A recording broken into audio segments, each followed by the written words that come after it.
What if Fafhrd and the Grey Mouser and the Dying Earth had a child?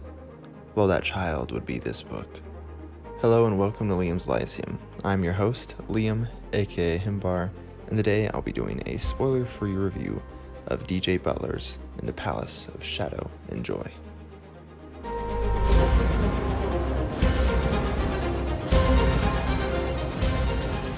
In the Palace of Shadow and Joy is a far future planetary adventure about a duo, and as described to me by Christopher Rocchio, it's in Leiber's Fafhrd and Grey Mouser fashion, mixed with Vance's Dying Earth for setting, and some fashion as well. That description turned out to be pretty accurate, and I'll tell you why. This book was released in 2020, and it's the first novel of Indrajit and Fix, plus their first appearance together. There are several other stories of the duos found in different anthologies, and one online, which I will link below. In this far future planetary world, there are 1,000 different kinds of humanity, mutated variants that have a wide range of variety, some looking generally human, while others look mostly alien. This had a Dying Earth flavor, but also reminded me some of the plethora of aliens found in Star Wars. Regardless, it's an adventure novel of heroic fantasy, in the least, and that fit my Sword and Sorcery November criteria, so here we are. City of Kish is the setting, a sprawling metropolis full of the decadent weird, which reminded me some of Nessus from Gene Wolfe's Book of the New Sun, but also of Linkmar, of course. There are a few parts, some nicer and others less so. It's also on top of the older bits of Kish, so there are ruins running deep underneath it. It is ruled by a Council of Seven who took over after the last emperor, since the empire expired some long time ago. It's never a must, but it is always a plus. There is a map of the world and of the city at the front of the book, and I think it definitely helps. The story starts out by introducing Indrajit Twain, who is trying to prevent his rough exit from a bar. He is in debt to a few people. Indrajit is one of the characters' eyes we actually see through. In fact, he's actually the only one. He is a bard, one of the 300 of the people called Blotchi. He comes from a fishing village and worships the sea goddess Blot. He has the oral tradition epic of his people memorized in its entirety, all 30,000 lines. His quest in life is to find a successor recital thing to memorize the epic and add to it, like he himself has done. He looks mostly human, though his eyes are further apart, and his otherwise dark skin has a green tint. Plus he has a bony nose ridge, so he is sometimes referred to as fish-like. One of his debts is to repay Holy Pot Diaphragmus. He is tasked with the protection of Ilsa Without Peer, who is an actress and singer. She performs opera at the Palace of Shadow and Joy, hence the book's title. He's not alone in this job, as Fix is hired for protection as well. Fix is a mercenary and seemingly a local of the area. Looks even more what we consider like a normal human.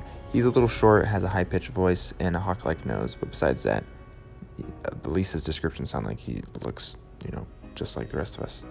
As soon as the two come together, the witty banter starts, and I absolutely loved it. The weirdness of the world reminded me more of Vance than Wolfe, and the different people were interesting to see and learn about. Lots of them were rather weird.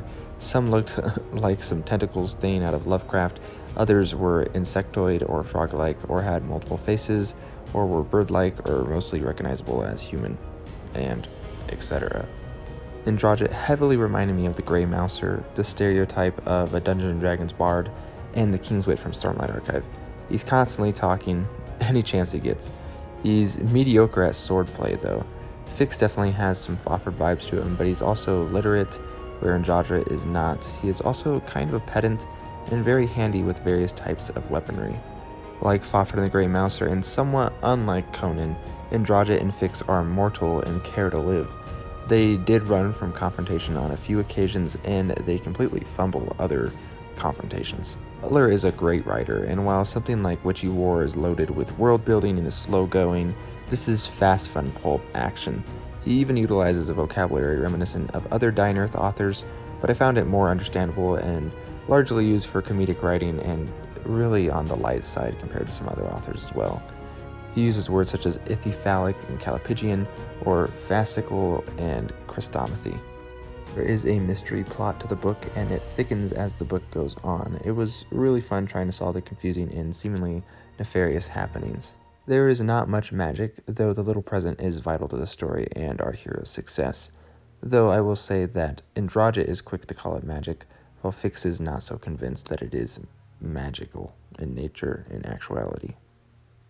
The witticisms and back and forth happens not just between Indrajit and Fix, but overall the silliness was fun, but I think some may find it excessive. Lots of pithy remarks as well. I found myself chuckling several times. They're not complete copies of Fafhrd and the Grey Mouser, if you couldn't already tell. Another thing is that the loss seems to be more present in Kith, and in some fashion, they seem to be more prone to following it. It is a good tale 100% of the time. It wasn't until about a third of the way through that I was completely hooked and dedicated. Indrajit and Fix toss around the idea of going into business as a jobber company, so it's sort of ill-met in Lankmar, but not nearly as fast of an established friendship. The story Sacrifices, found in Bane's website, is a short tale about Indrajit and Fix, and a great taste if you are not completely sure about getting the novel.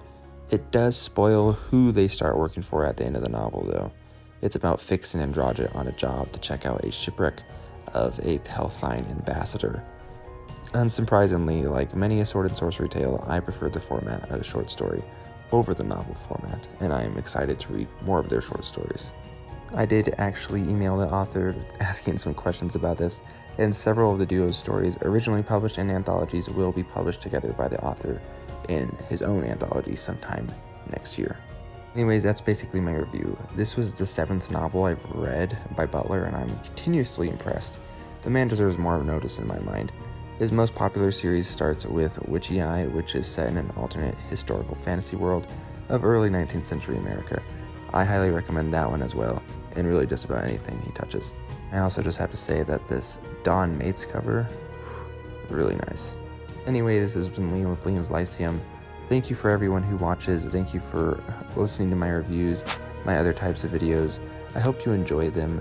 I hope you like my takes on stuff, and I hope I am concise enough to give you an idea of what you may want to read yourself. Thank you for all those who have supported me so far. I am approaching 150 subscribers, which is crazy to think about when I started this in July, but I feel like it wouldn't be too inappropriate to say I want more, because I just want more people to be able to talk to about what I like talking about, and that is books, of course. Anyways, until next time.